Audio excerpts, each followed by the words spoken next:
Ay.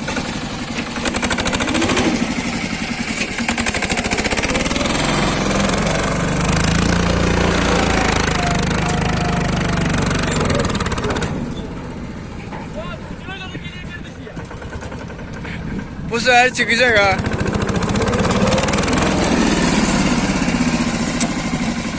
Hızlı gitme ha.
Çıkacak.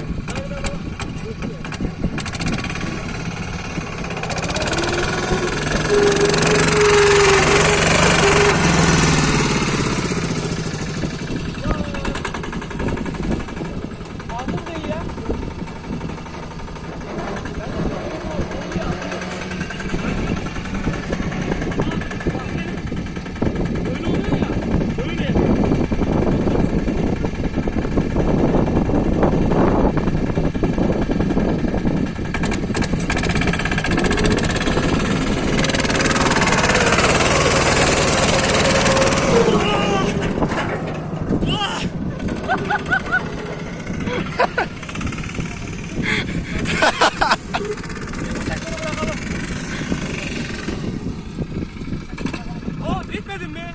Adam tamam.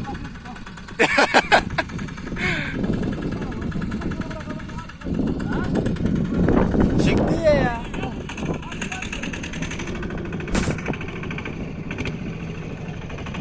Ya motor ya.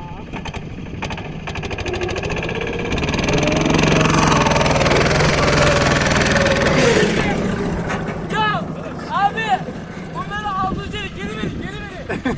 Motor gelecek ya kadın atayım sana. Ha. Ne bırakayım?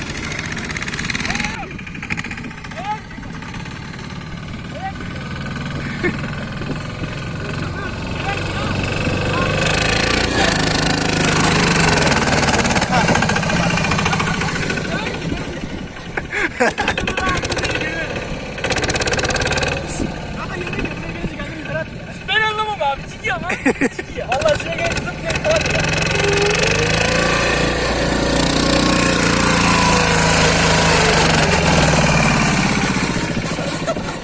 Aytekin, aldığın yeri geri ver. Çıkıyor buraya.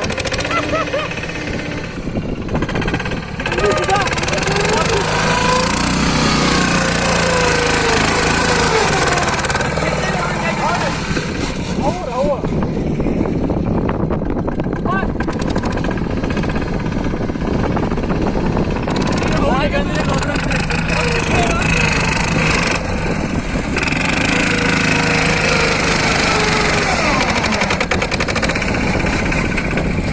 Altın evliye başladı bak.